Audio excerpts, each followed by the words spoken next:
يحكى أن هناك ملكا عظيما أوصى أولاده قبل موته بوصية غريبة، وهي أنه عندما يموت ألا يدفنوه في قبره في الليلة الأولى، بل يدفن بدلا عنه شخص آخر مقابل مبلغ كبير من المال، وأن يحافظوا على حياة ذلك الشخص.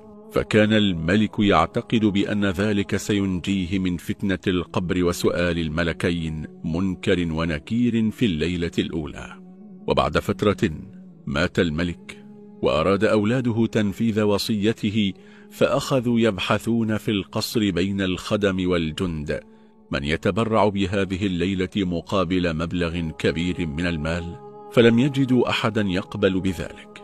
فالجميع يقول لن نضع بأنفسنا في المهالك. وبعد بحث كبير وشاق وجدوا رجلا فقيرا معدم الحال يعمل حطابا، ولديه 9 أبناء، ولا يملك في الدنيا إلا حمارا وحبلا وفأسا لقطع الأخشاب.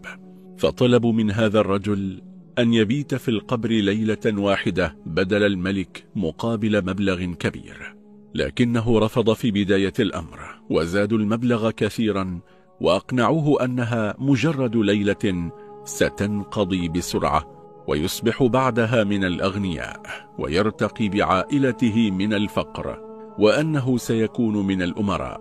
فوافق الرجل وقال في نفسه أنا لم أمت بعد، وهي ليلة واحدة، حتى وإن جاءت الملائكة فلن تسألني عن أعمال الملك، بل ستسألني عن أعمالي أنا، وأنا رجل فقير لم أملك شيئا. فأخذوا الحطاب ووضعوه داخل القبر بدلا من الملك، وفي الصباح جاءوا فأخرجوه من القبر، وقبل أن يعطوه المال حدثت مفاجأة كبيرة. فقد ولى الحطاب هاربا وأخذ يركض بكل سرعة، فركضوا خلفه وقالوا يا هذا انتظر، وأمسكوا به وقالوا له ما الذي حدث؟ فهذا مالك الذي وعدناك به، فخذ حقك. فرفض أن يأخذ المال، فقالوا له لماذا ترفض أخذ المال فهو من حقك وأنت بحاجة ماسة إليه؟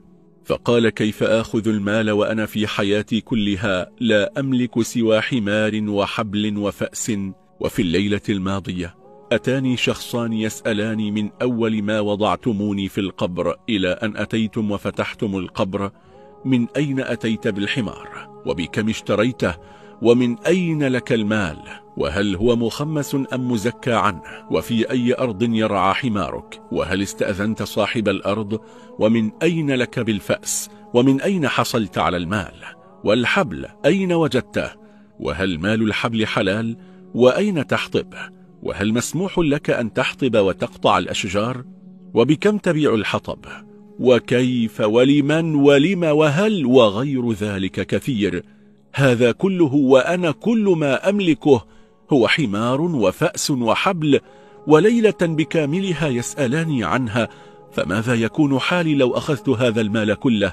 لا والله لأن أبقى فقيرا معدما أرحم لي من ملك أبيكم هذا، فكيف سيكون حسابه؟